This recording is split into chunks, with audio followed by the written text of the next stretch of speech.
Welcome back to the Worldwide Reds. If you like control, organisation and calm football, this one wasn't for you. Manchester United and Bournemouth served up one of the most chaotic nights at Old Trafford has ever seen. 8 goals, momentum swings, moments of brilliance, moments of madness, and once again, no clean sheet. United led, fell behind, fought back, thought they'd won it, and still couldn't shut the door. A world-class Bruno Fernandes free kick, goals from Ahmed, Casemiro and Cunha, but costly turnovers, poor discipline, defensive lapses meant Bournemouth walked away with a point. So the big question tonight, was this a point gained or 2 points dropped? Let's get into it. How are we, boys? How's your day been, your afternoon, whatever you want to call it? It's been a big head fuck for me. How are we? Yeah, all good here, loving life. It was nice to wake up for an interesting game, and actually, not being bored out of my mind. So, you know what? Let's get straight into it today. I'm not going to jerk around. I want to get into it because Yanni and I have had a couple of really good conversations today. They were fantastic. Elliot, go for it. Mate, I was just I think it was a decent game today, like Yoni said, but I think just a lot of repetition from games that we've seen before in regards to where we lose a game or drop points. So like those lapses in concentration come second half have been like a pretty consistent theme this year. And just, 6 minutes into the second half, we've conceded 2 goals and we've gone from a 2-1 lead to a 3-2 sort of, I guess, deficit. I do believe as well that we probably could have gone in at half time and killed the game, maybe in being 3, maybe even 4-0 up. There were a few chances that got away. And I think just the biggest annoyance is, regardless of the result, we've not capitalised on a positive move in the table again. After, and we look back at, we talk about it in pre-match pods all the time this year where, look, if we win this game, this is a winnable game. This is where we're looking at this is where we'll go into the season, into the table. This Bournemouth team today, I think they hadn't won in like 8. 9. 9, not scored in the last 2 games, and then go out and score 4 against us at home. There's just too many things that I don't shouldn't have happened today.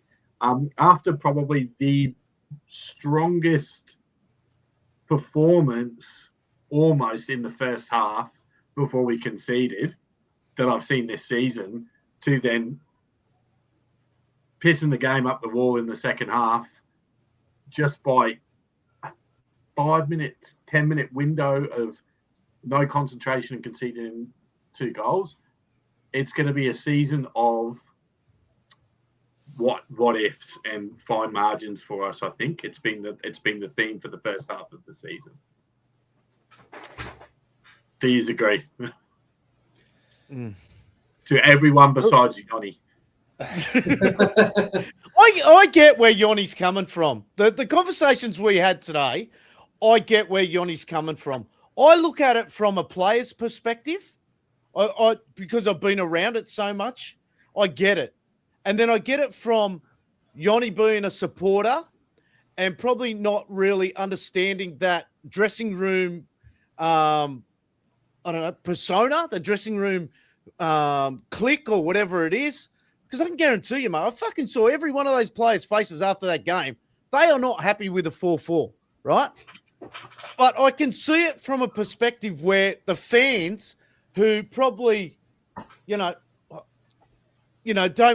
watch United all the time, and Yoni watches United all the time, to come out and say it was a spectacular game.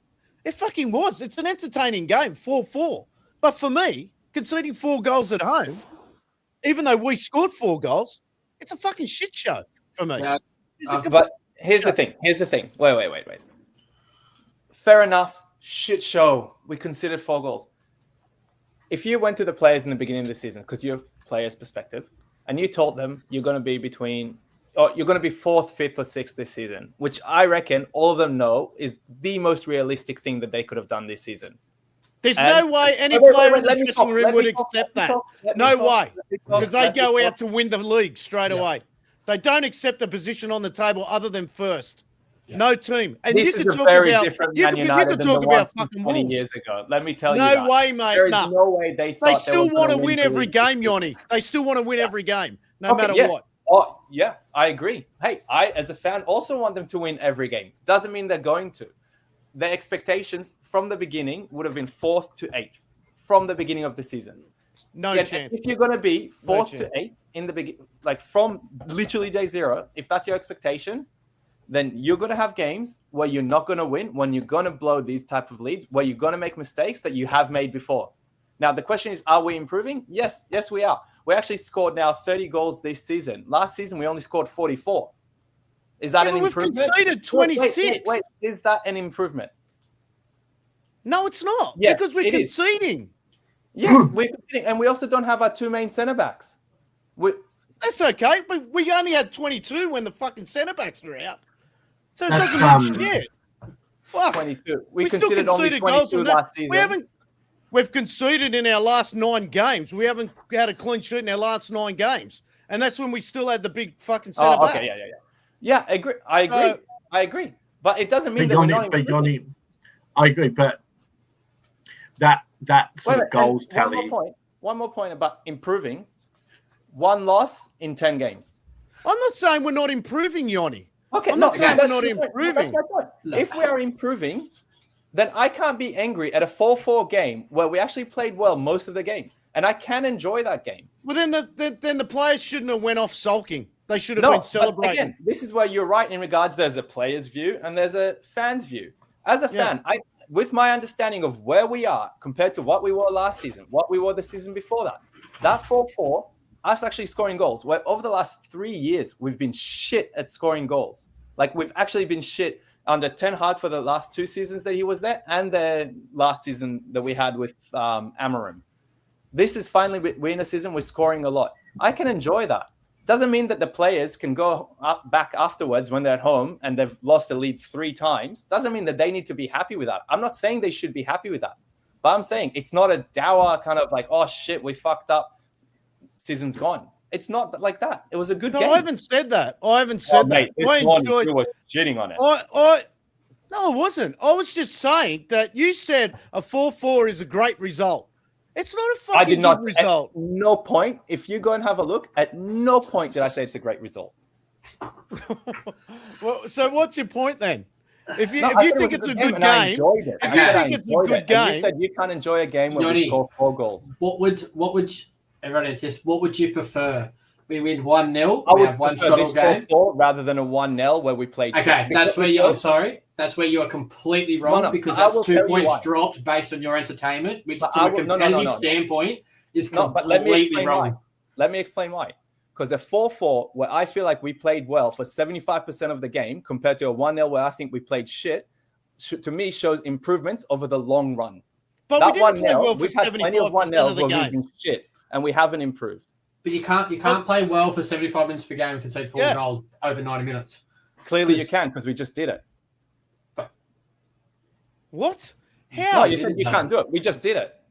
We didn't play well for 75 minutes. Really? We didn't play well for 75 minutes. The first half, how much of that first half did we play better than Bournemouth? About 30 minutes and they got into the game towards the end, the first half. I'd say 40 minutes. I'd say 40 minutes. And we played well for about, let's say, 25, 30 of the second. So, 65 minutes out of or 60 minutes out of the 90. So, 66%. There you go. Which 20 minutes of the second half do we dominate? Pretty much from the 55th to the 75th. And then after that, I'll give Bournemouth, with all the time wasting and all that kind of shit, they unfortunately controlled it. It's funny you say that, right? Because the manager in his press conference manager in his press conference after the game actually said that we should have won the game from our performance in the first half, and we didn't. Yeah, I agree. Because, again, the first half, 40 minutes of it, we were the best team. I disagree with the manager. I'm happy that I agree with him. I think he's right. I thought the first 25 minutes was the best 25 minutes we played under Amarim. Yeah, but we're not going to go and score 5 goals in the first half, are we? Have a look at the chances we had in the first half. There were chances in the first half. You can talk about chances, but how many of them are on target? Fucking Mbumo goes and just kicks willy-nilly, basically passes it back to the keeper. You can't say they're chances. They weren't fucking big chances, were they? The keeper's not flying making saves. So this is where I'm a bit different when I watch football, right? I don't watch Manchester United for the enjoyment of football, right? If I want to go and watch a 4-4 game, I'll go and watch Brentford versus Brighton, where I don't care about the outcome. I want to watch for pure entertainment. But when I watch Manchester United, the only fucking thing I care about at the end of the day is getting 3 points and moving up the ladder. Because all I want to do is watch them win. Because that's the competitive side that I have in me. That's the only thing at the end of the day of Manchester United that I care about, is we score more goals than them. I don't care how we do it and whatnot. I love if we were to dominate. My ideal situation is for us to dominate every game and win 5-0 and just be repetitive. The same 5 goal scorers, the same type of possession, the same game plan. We just dominate. It's that boring to watch that we dominate, but we are winning constantly. That's what I want from watching Manchester United. That's very different to what I want. I want, you know, when we scored that 4-3 goal and we had that euphoria that we scored, things are awesome. I want that. Because that's great. But that's a fans. A lot of Man United fans do want, whether you agree or not. They want that, you know, yes, we scored the goal. Like, we got famous about those late winners under Fergie. People love that shit. Yeah, I get that. And that's what brings excitement into football and stuff. But you want boring football. You just want to be want to win. That's the only thing when I played that I cared about at the end of the day was winning. There's nothing that mattered more to me on the field than winning a game. Ever. I want whatever brings success to our club as quick as fucking possible. So here's my question, Elliot. What brings better success? And this is in a one-off game is what I'm asking, because today was a one-off. We don't normally score 4 goals, concede 4 goals. So in a one-off game, would you rather a 1-0 win that's boring and you played shit, or would you rather have a 4-4 that you played well so you can see the improvements? The improvements at the end of the day is the ladder. We win the game today, we get 3 points, we're 5th in the league. That's how many times? Okay. How many? No. You know, you've asked me a question, and I'll answer a bit more. How many times have we not done that this year, where we've not capitalized on a game and moved up a position in the ladder? Too many. Another question then. Exactly, and that's where my frustration is. Okay, and another question then, based on what you just answered, where are we in the ladder right now? 6th or 7th. 6th. Where were we at the end of last season? 14th. Okay. Is that an improvement? At the moment? Yeah, but where were we the season before that? You could go back and back. We were 8th the season before that, if that makes you feel better. Sorry? We were 8th the season before. Yeah, okay. We were second with Ollie as well. And we were second with Mourinho as well. But fucking the past is the past. I'm watching what's happening now. Yeah, and it's getting better.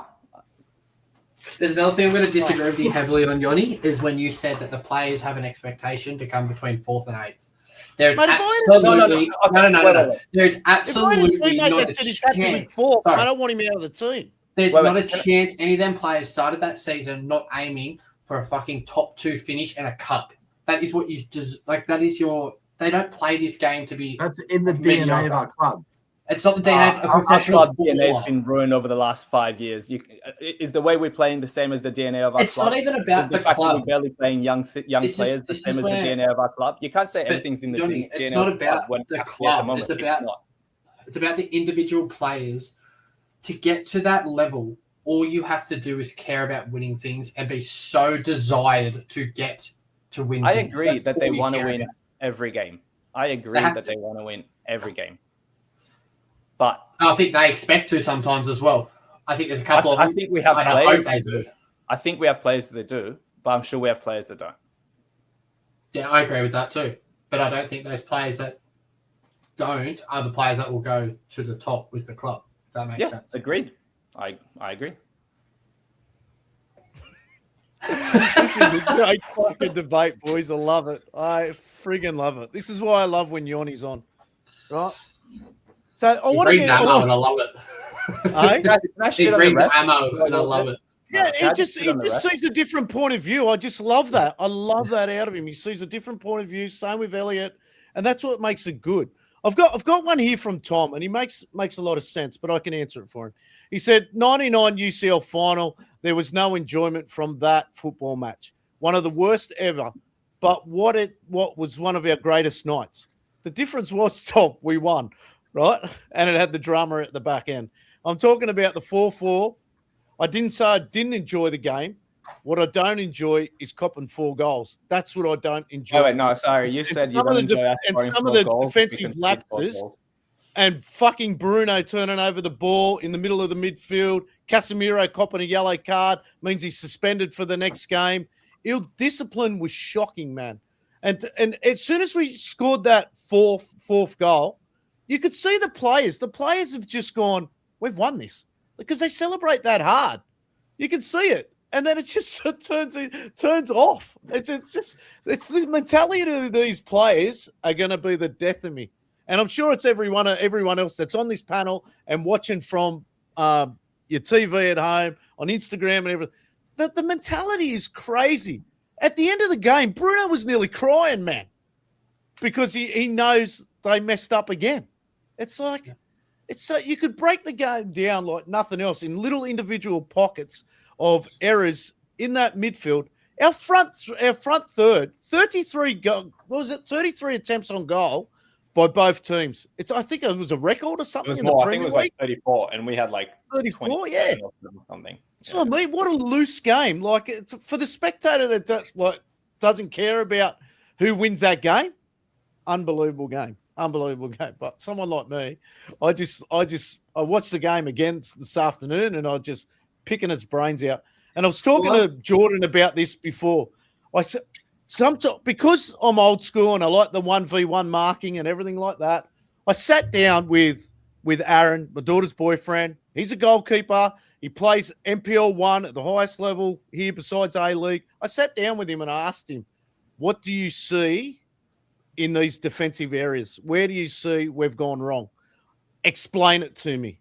And he did. He sat there and explained it to me. And all he turned around to me went, it's just shit defending. That's what he had. It's just shit defending. Yeah. He couldn't even explain it to me. Yeah. So based on that, I'm going to go back to what Yanni was saying. So this is what I get out of in my enjoyment of football, right? So a lot of people love watching football to watch 5 goals and this and screamers and all that.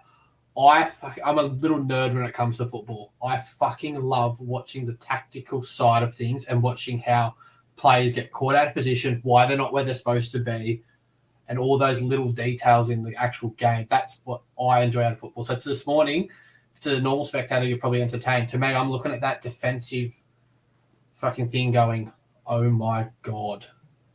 Aiden Heaven not pushing out to Semenyo for their first goal, just dropping off deeper and deeper and deeper until he gets inside the box and scores. Dallo passing a square ball across to Bruno, who's got 2 players sitting on him to his right foot when they're both sitting on his right foot ready to pinch it. Like, there's just little errors that I picked up on that makes me just go. But then do you celebrate it when they do something good? Because you can say Dallo didn't do this, but I can think of a lot of good things Dallo did actually in attack that game that really benefited us. So you can't just. Oh yeah, no. I'm not bagging at the players. But if you get annoyed at the negatives, fair enough. You should also be enjoying the positives, and if you're enjoying the positives as well, then good. It was a good game. It was an emotional fucking roller coaster. You enjoyed it. Yeah, I'd rather be comfortable. Yanni, I celebrate every single goal hard. But the problem, even today, right? I'm at work. I'm on a massive building site. I've got the game going. Mate, I'm celebrating hard. But my problem was when we copped the 4th one, I'm not confident we're going to win the game. Yeah. That's the problem I have. And I wish I could get past that. But I can't. Even when we went up, even when we went 2-1 up at halftime, I said to one of the boys at work, who's got no idea about football, but he's watching it with me. And I said to him, second half's key. I went down. I had to mix some cement. I came back up, turned it back on. We're, 3-2 down. I'm ready to launch my phone straight across the fucking building site. The funny thing is, for me, I agree with Tom's comment in the comment sections where he's just wrote, "I don't enjoy roller coasters. Neither do I. I want to be comfortable and watch us win comfortably and dominate." Can I say something based on what Adam just said? So, as you remember, after Everton and West Ham, I was fucking hating this team. Okay, and I was like, Amarim lost me. His subs are shit. Blah blah blah blah blah blah.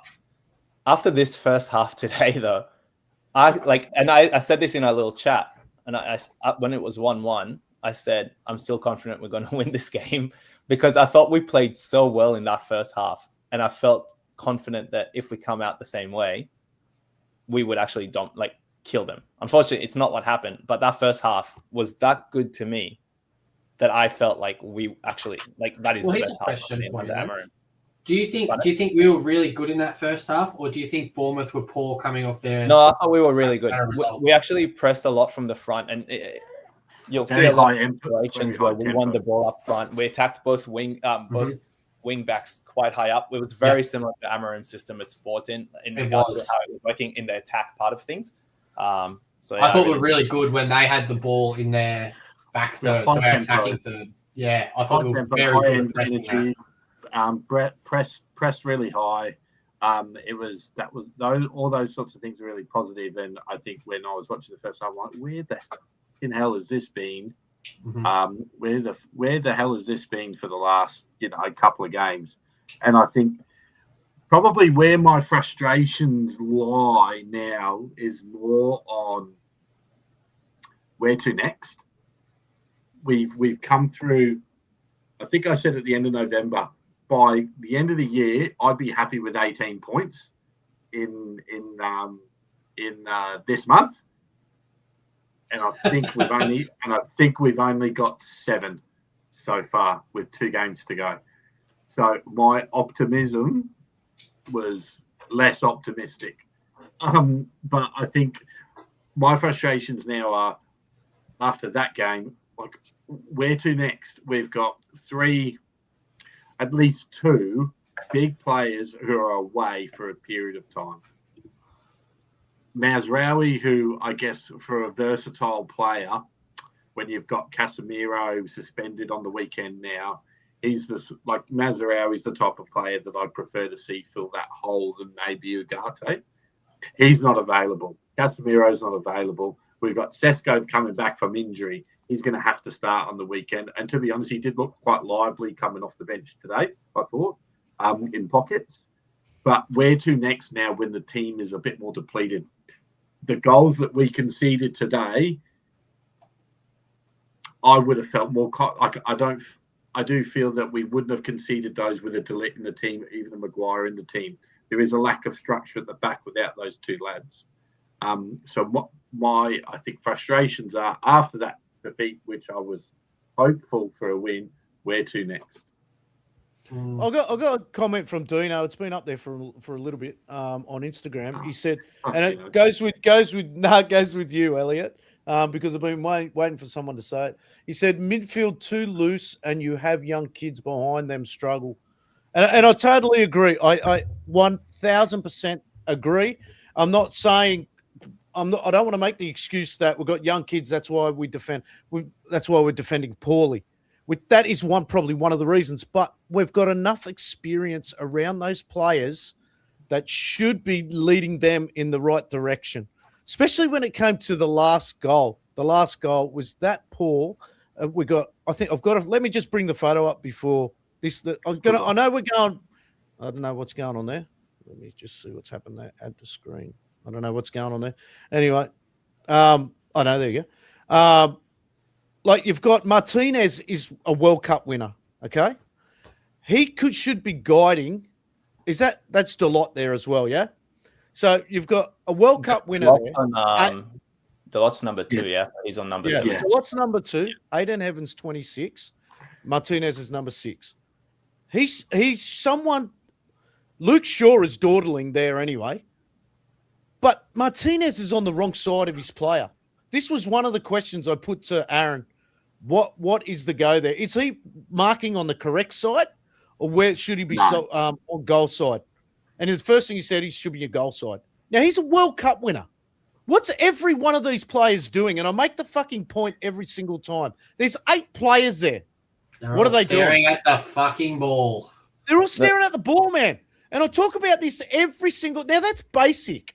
That's not whether you got experience or anything like that. That's basic. In my opinion here, Aiden Heaven is in the right spot. He's in the right spot. He runs with the 19 as he runs through that hole. So he makes that right, the correct decision here. Martinez is the problem here. And these 3 guys aren't going to get to him anyway. But the ball comes sliding through that space there between Heaven and Martinez. And then he just goes and he was gutted. He was shattered when that goal went in. So he knew he screwed up. But to sum up that situation as a World Cup winner, you need to realise that straight away. And I don't care whether he's been injured or anything. He should be in front of that player straight away. And if he plays it in behind, then I agree with you, because I think the biggest problem there, I reckon all of them anticipated Ahmad to get that ball from the defender before he made the pass. And that's the problem too, big time. Yeah, I couldn't even figure out if Ahmad got the touch or not. I don't think he did, but I think everyone was expecting it. Because of that, they're watching the ball, like you were saying. They're kind of like seeing what happens rather than focusing on defending, and that's what happened. Well, what they actually so from a defending standpoint, right? You've got Aiden Heaven and Lucha as the 2 deepest. Why the fuck aren't they just taking a step forward?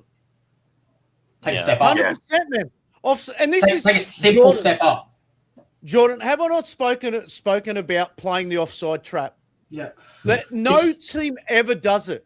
No all team we ever do does is drop and we drop and we drop and we drop. Yeah, and we exactly. I And that's I really think that's a byproduct of the last probably 6 or 7 years of having like Maguire and Lindelof, and then Maguire and whoever, and then DeLitt and and whoever. We never had quick centre backs, and I think that's been really like what's happening for us. Like, we've played this way for that long now. It definitely needs to be fixed. I agree. Yeah, I don't even know. I wouldn't even think a player in the modern era, would you say last 3-4 years, they wouldn't even know what an offside trap is. Because like for United, right? Like, United, for United, yeah. They wouldn't even know what an offside trap is. They wouldn't even know. You never see it. Then you never see him. And when Harry Maguire tried to play it on halfway once. Yeah. You know what I mean? It's the offside trap, which is like one part of it, which is like when you start getting quite technical with it, which I quite like. But it's the basics of, if you step up and the ball's coming towards you, what are you doing? You're closing the space in between the lines. Therefore, if their touches aren't perfect, you're pinching the ball and you're breaking out quicker because everything is congested. And when you get the ball in transition, you're out. Here, and it happened on the first goal we conceded, where Aiden Heaven just keeps dropping, and Semenyo just keeps running the ball all the way into the box. That's where you just got to push that high line. Everyone's been watching Van Dijk defending. That's why, they're all just just drop off. Keep dropping off. I'll bring the other one up. This is the other one that threw. I'm sorry. I'm angry at this one because Dallo was down after a foul, holding his face, and the yep. And nothing worse than that, yeah. And later on in the game, there was a similar situation for Bournemouth, and he stopped it straight away when we were next to their box. Just saying. So, mate, I agree totally, Yoni. Right here, the worst part of this goal is him being down. As much as they slid the ball down and everything like that, he stayed down. There's no need to stay down. Just get up and man up. For God's sake, man. You know what annoys me? Play the rest of the game. That's a 2-2. But they never showed a replay. I wish I could see if he was like, if he's just being a little bitch about it, or if he actually got a proper. He was. Was he? He didn't get. He was barely touched. It was barely touched. Honestly, it was the like referee went over to him and told him to get up. Yeah. And then he got up and he went, like this. Like, what if that ball comes in behind Luke Shaw? We're screwed there. Yeah. I mean, look at how bad that back 3 are in shape right now. They've got the reverse triangle of what you're supposed to have. A fucking reverse triangle of what you need. And Look how far apart they are as well. Yeah. But that's at that point, I will say, like, it's a very young, like, it's kind of tough. You're in heaven together, like that. Yeah. Like, I because you agree can't on have it. Luke Shaw as the main centre back in a back three when number one, he plays on the left. Number two, he's never really been a centre back. Yeah. So that's like a really shit spot to have there, you know. And I guarantee Lenny Yoro and Aiden haven't played a three at the back since they've been senior players. Yeah, No, and I mean, oh, you go, Elliot. Yoro should be the more central player, but he can't be played as a central player because every other fit fucking centre back we got's left-footed. Yeah.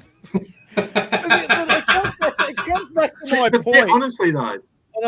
But it comes back to my point where's the leader there? Where's the leader? Injured. You've got Casemiro. Casemiro sits in front. He would know what. He used to play centre half there for Real Madrid. Like, come on. Played there for us before. Yeah, That's what I mean. So why can't he drop in a little bit? At one stage, tell me we weren't playing 5 at the back. We were playing 5 at the back at one stage. First half, I thought we were playing 4-4-2. Like, you know what I mean? Duno's been saying this all day, and I've been trying to ignore this comment all day. Sign Ramos. I just Ramos, get him in. On a You know what I different mean? note, I'd be curious to see what people's opinions were of Mainu's appearance. Yeah. I want to go to the free kick as well. And then we'll talk about the goals, all right? Let's get this negative shit out the way. I want to talk about the goals. So, the free kick. So, before this free kick, who turned the ball over? It was Bruno, right? Turned over the ball over. Casemiro had to make the foul. He made the foul. Now he's suspended next week. The other problem I have with this goal is Lamans, and I didn't want to put it in the chat, but Bruno's actually telling him to get left, right? And when this was set up, I said to the boys that our keeper's too central here. He's got the post covered, but then he's still a bit central. Sure enough, and then I saw this come up, and then I saw that. What? I remember a coach once telling me about a split wall, and every player looked at him and said, "You must be taking." Basically, said, "You must be taking the piss at a split wall." It's a free hit goal. Yeah, like it's a free shot into a corner.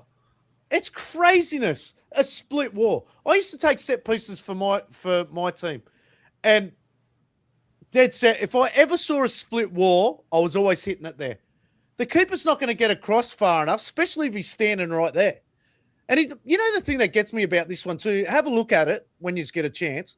He also takes the step to the keeper's right. So he knew he was going that way. He just dived too slow. I just don't know what it was. To me, he probably should have saved it, but there was a few errors leading up to it. So I'm not going to fucking get on his case about it. He also did make a couple of great saves at the end of the game. Yeah, exactly, mate. Exactly. There were two of them. They were very good. Yeah, but 2 saves, man. They were outstanding saves. Outstanding. We really should have lost the game. That's with Onana in goals, we would have lost. 1,000%, right? Onana would still be diving right now. So I just don't understand what you get out of the split wall being on that side. Like, just go tight to Bruno, make him curl it around Cunha, and stand a step to the left. And then he's got to beat the wall. But even though the wall on the right is fucking abysmal as well. Look how far Diego Dalot is away from Aiden Evan. Yeah. Fucking fit a truck through there. Oh, I don't. And Bumo doesn't need to be there for starters. Like, I don't know. It's really the set piece coach. He obviously sets that up. He needs to fucking have his ass rung because a split wall is ridiculous. What are your thoughts on, because the ball obviously went between Cunha and Bruno. Do you reckon anyone could have got a fucking foot to it, though? Well, they did throw their leg at it. They tried, but he turned his body. He turned his body. That's why it went through. He was stretching his foot quite a bit. Like, he was trying. Yeah, he was, yeah. And he would have been... I got to give Bruno credit. He didn't really turn around and have a go at Lamont because I think he was I think he would have been spewing at himself for losing the ball in the midfield anyway. So I think that's why that free kick mattered so much to him as well. yeah exactly. Yeah. Fuck, what a free kick that was. Yeah, it was good. Oh, his free kick was outstanding. Let's talk about that for a little bit. Oh, you missed his goal? You missed the free kick? Yeah, I was just dropping the kids off at daycare. Oh, mate. Another reason not to have kids, say? Let's not go off topic. Well, we can talk about this. Actually, the wife was supposed to drop them off, mate. Oh, and a reason not to have a wife.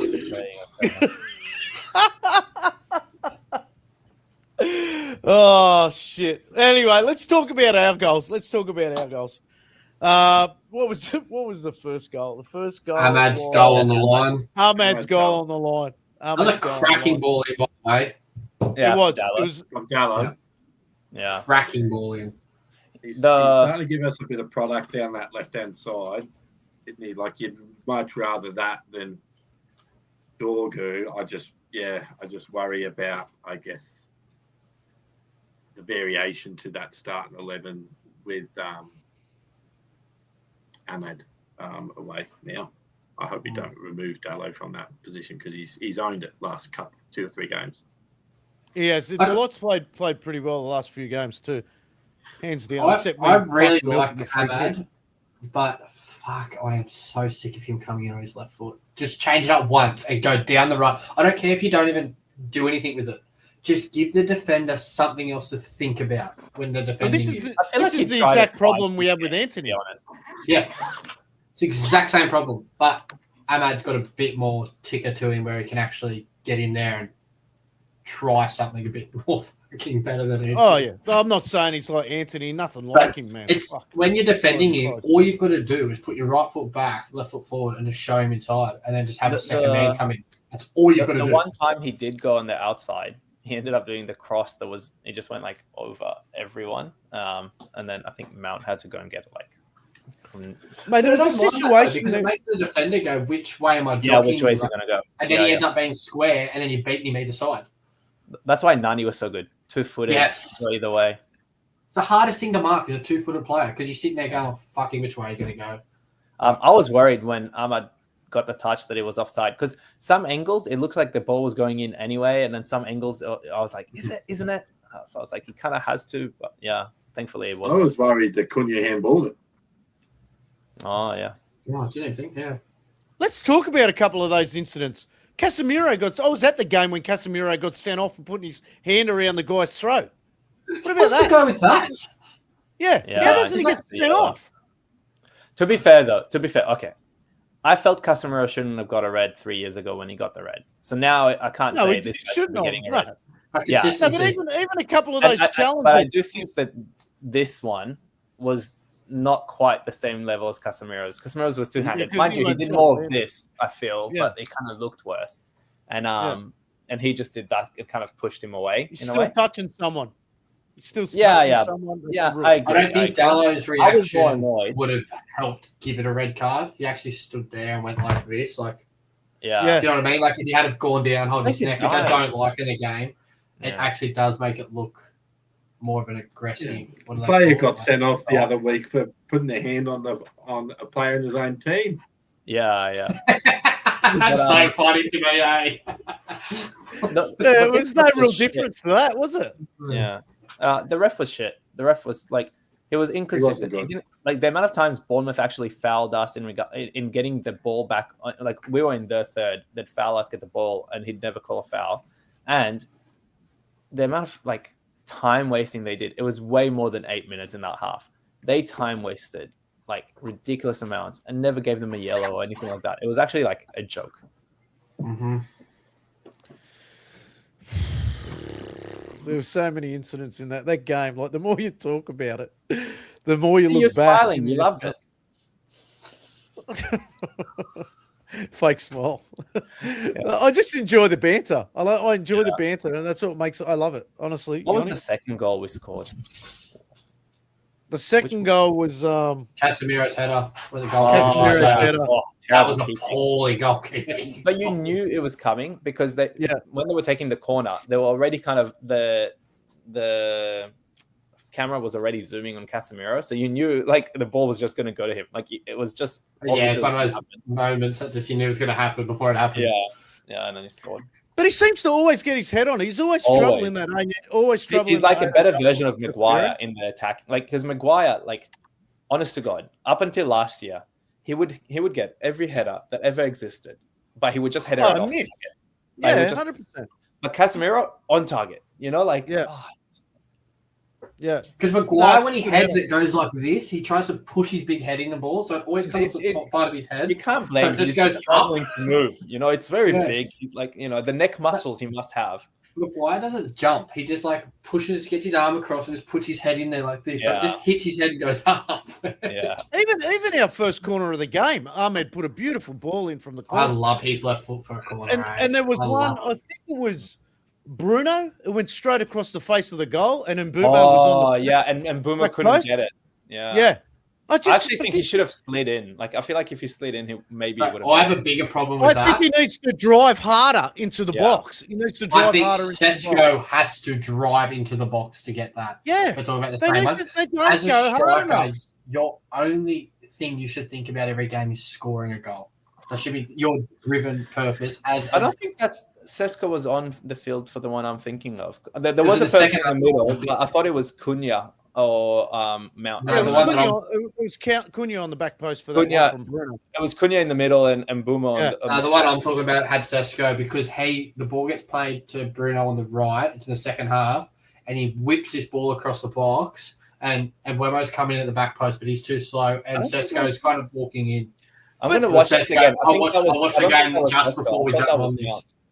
But there was one in the first half too. It was probably because in the first half, what's his name? Oh my God, I've had a memory blank. Bournemouth had probably the first shot on goal. And who was the player? Who was the player that let? Is it Terrells or whatever? Terrells. Who was one that got? What's his name? Are you talking about Bournemouth? Yeah, the defender, Bournemouth right? The midfielder Terrell. Marcus Tavernier. Tavernier. Okay. He ran straight past Mbeumo.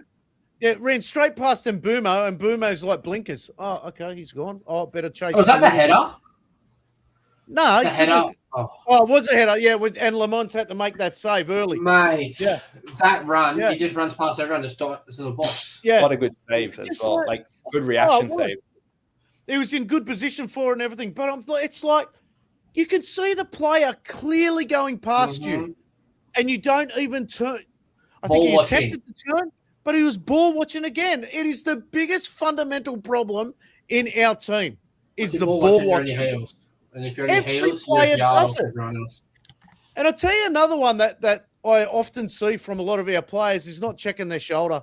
I don't see them often checking their shoulder, and that's basic shit, man. It just drives me crazy, those two things. Oh, freak me. I'll tell you who I actually really liked at the 9, though, at the start of the game was Cunha. Because he was dropping in, getting the ball and turning and going forward with it. And he had a good game. I really liked him, but I thought he could have taken a lot more of his chances. He had one on the edge of the box where he had a lot more time than I think he thought he did. And he's tried to curl top corner. So I think he got the ball to Bruno and went, holy shit. I was in space. But, I think we've always looked the best we have up front with Cunha leading the line, actually. This year. I've said it. Sesko isn't the one from the start. I hate to say it, but I've said it. But what do we do now? We play. I mean, I keep saying this. What do we do now? Is it Cunha and Mount behind Sesko? Yeah. Is it keep Cunha up there and just hope that we finally get our wish of Bruno playing a bit higher up? But we had this problem with Rashford too, didn't we? Remember, Rashford started playing in at 9 all the time, and that was the season he scored 30 goals, and our main striker was on the bench. Like it just seems to be the same shit all the time, doesn't it? I got one from Cunha. Do you see Xerxes playing the 10 with Mount and maybe keep Cunha leading the line? I hate to be that person, but I just don't. I don't think Xerxes got even close to what it takes to be a good. No, Roma are about to put in an offer for him. Yeah, he needs to go back to Italy. He was very good at Bologna before he came. under Thiago Motta. He was very good.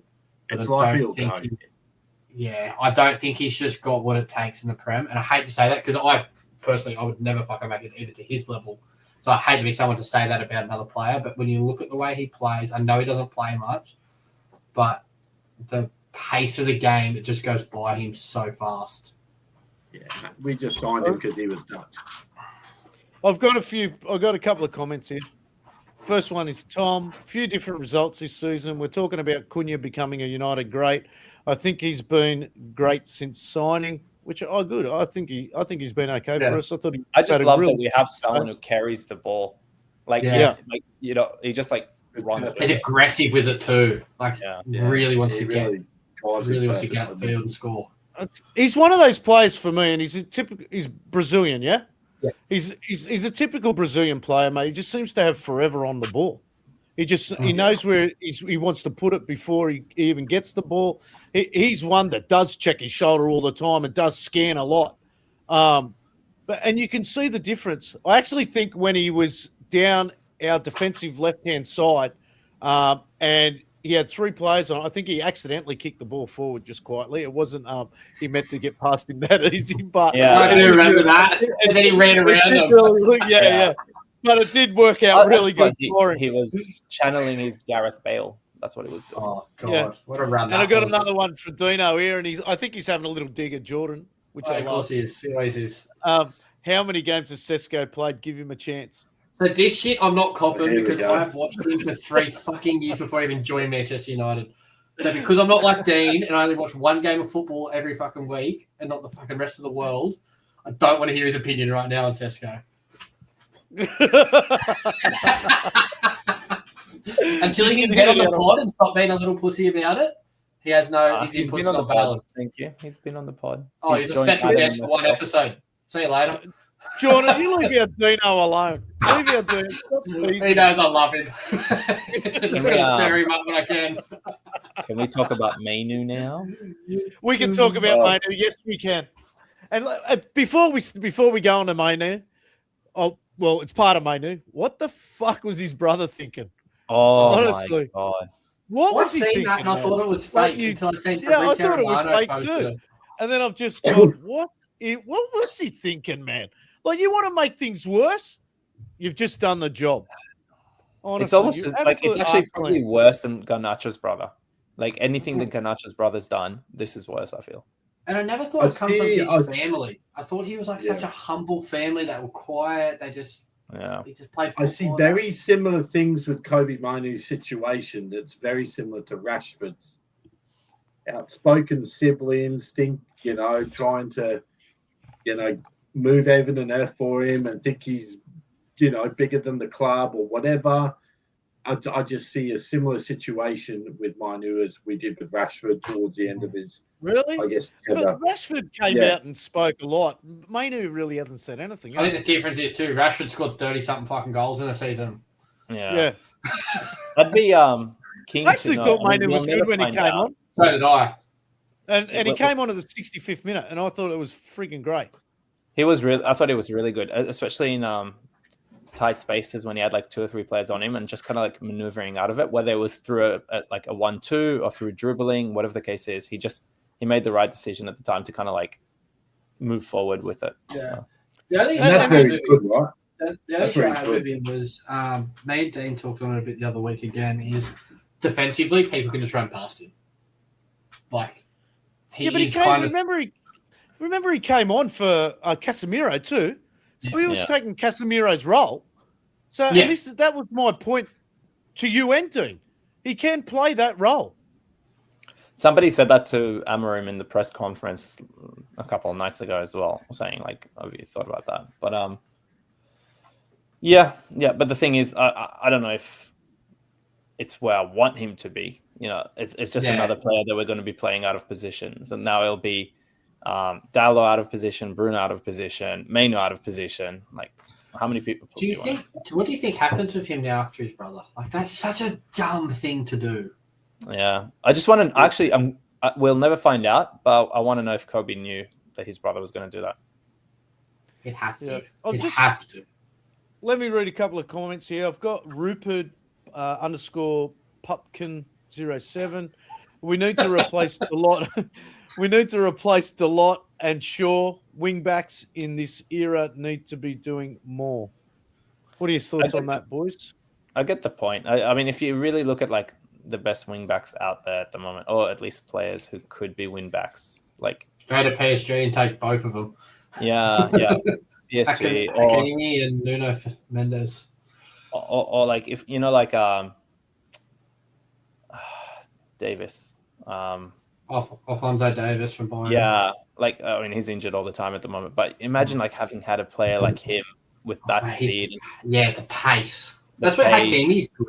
Yeah. But that's the kind of, I think if you're playing a wing back kind of position, we need that. And Dalot he has the energy, but he's not very quick. He does put everything into it, so I'll never doubt him in regards to playing the best that he can. But the question is whether he just really has, if we want to ever win a league title, whether he's the right player for that. He does whip a nice crossing. Do you know who would be a pretty good wing back, like actually in this formation, is Valencia, who used to play for us. Yeah, I mean, Valencia. Ashley Young would have been all right too. I mean, he converted from the winger to the... Imagine Valencia, man. He's so underrated. So underrated. Rapid too. Oh, my God. Yeah. I got one. And the crosses, because he'd go with the low crosses as well. Drive them in. Straight into your foot. You just tap it in. Yeah. Totally. I'm just dreaming about it now. Oh, yeah. All right. Let's Dino again, like on Casemiro. Casemiro can read the game better, doesn't get caught out defensively. Say hi, guys. It is true. The thing about Casemiro, like he doesn't have the legs, but he knows where the ball's going to go, where the player's going to go, and stuff like that. So he can protect his team a bit more. Yeah. Casemiro does read the game good. Yeah. He's just more experienced. Yeah. Definitely. That's what it comes down to, really. But, I thought he played well today. You can't say he didn't play well. So, anyway, it was good. I just got one here from Gary Neville. Johnny and I were going on about it before. 7 points dropped. Gary Neville, I said in the game that I could live with the way Man United played, but what you can't get away from is it's 7 points dropped in their last 3 games at home. And I think Elliot was touching on this basically. Yeah. He's right. Go for it. Yeah. I just think 100%. Look, I'm not going to discount what Yoni said. It is an improvement from last season, but for fuck's sake, we were 15th. Anything's going to be an improvement on last season. It was a dark place we found ourselves at the end of last season, and I think even though we have improved, I think the expectation that, well, certainly I have as a fan, and certainly what I'm used to, is being top 3, 2, top of the ladder. And I know, even though we've not been there for... Yeah. How can you be used to it when it's been 5 years, Well, they have supported United for 20, 26, 27 years. Probably longer than that. And I've watched United like a lot since I've started supporting them as a kid. So I guess that's Elliot, that's. I know where you're coming from. I know exactly where you're coming from. Even in the past feeling of where I'm used to be, it's still the larger percentage of my time supporting United has been consistently in that top 3, top 2, bringing trophies home every year. And even though we have improved and we're looking like we're on a trajectory where we're getting to a place where we can then take the next step and improve. And I think the gradual improvement is the right way for us to improve because we want to sustain that. I still can't help probably myself and my feelings in looking back at previous results and what could have been, where I do think that our position in the table could be even better than 6th by, I don't know, what's the word I'm looking for? Where's the 7 points? Seeing out results. If we Can we had have those the 7 points, where would we backup? be sitting? Third? Is that right? Mate, we'd be joint with Villa, maybe on third. Oh yeah, we'd join with Villa. Can you bring the quote back up? Yep. The quote is right here. Who was it? So literally what he said there is what I was saying. Because Yeah. I did say I like the way that they played the game. I enjoyed the way they played the game. And if you think back to earlier in the pod as well, I said how much I hated the Everton result and how much I hated the West Ham result. So I agree. It is 7 points dropped in the last 3 games at home. But because the first 2 games were shit, doesn't mean that this game was. So that was my point. There's more positives than this, but it's just for me.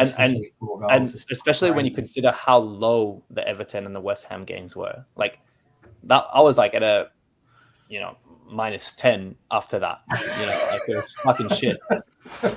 So, yeah. Oh, fucking hell. I'm going to bring the table up for you.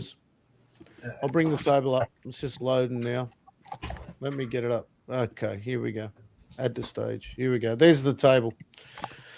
There's the table after 16 rounds. We've got Arsenal at the top, City, Villa, Chelsea, Palace, United, Liverpool, Sunderland, Everton, Brighton rounds out the top 10. And let me tell you, I've had some major conversations with the Arsenal supporters in this household over the last couple of days. I've absolutely just fucking tore shreds off them. I said, "Is there a disgrace?" Yes, they are. They're just like making every bullshit excuse for starters. Like, let me tell you one thing. Arsenal don't deserve to win the league after the way they've been playing over the past month or so. They do not deserve it. They don't play as a championship side. They're fucking weak-minded. The manager is an absolute piss take. And I've never, ever gone on him before.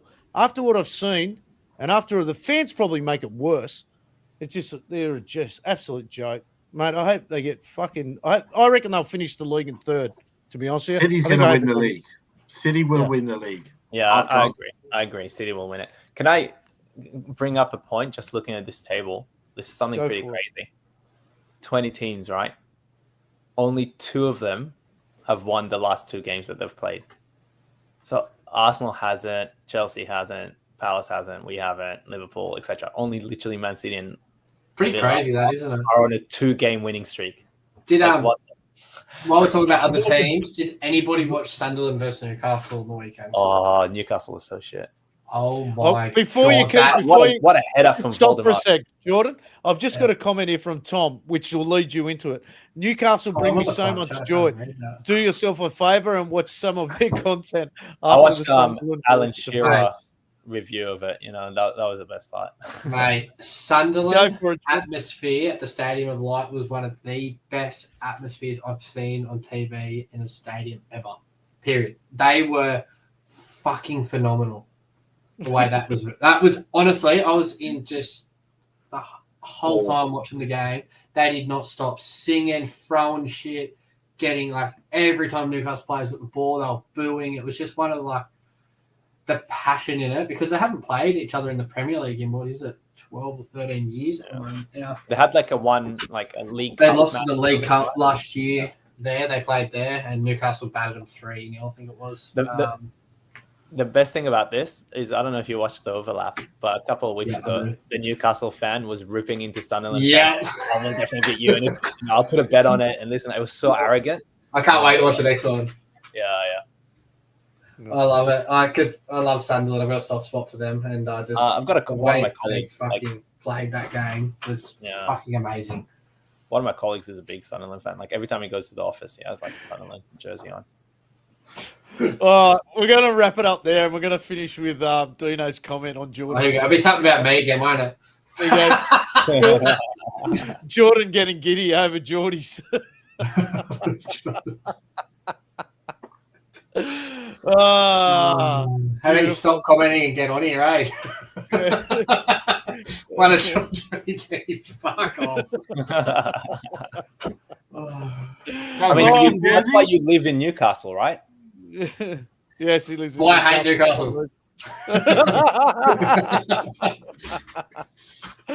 All right, boys, we're going to wrap it up there. We've just clicked over an hour. Thank you, everyone, for coming on. Absolute fantastic banter again on this pod.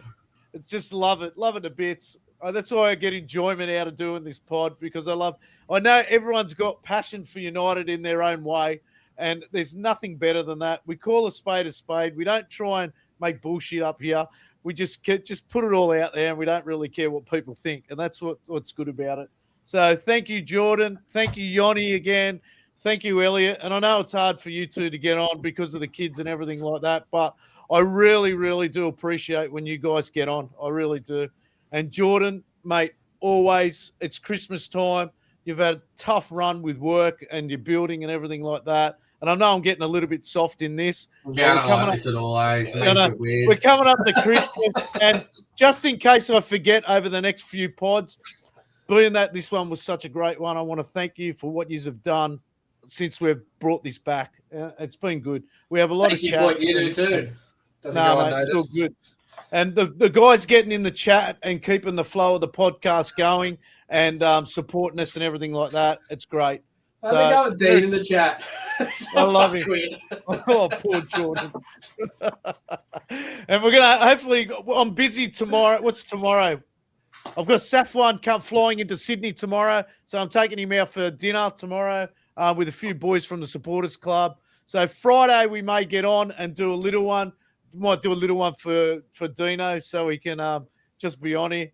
And Friday evening, I think the bride's going to my niece's 21st, so we may put a show on then. So Dino, come on. Game Sunday, lads. Let's hope. I know. Villa. So we always beat Villa. Yep. Well, I will be on holidays, so I'm happy to do a live and whatever you want to do, I'm available. So, Jordan, you'll be on holidays too, so I don't want to hear any excuses. Yeah, 100%. Friday can't come quick enough. Yeah. All right, boys. Talk to you later. See you later. See you. Check this. Yeah. Gary Neville looking for his first goal.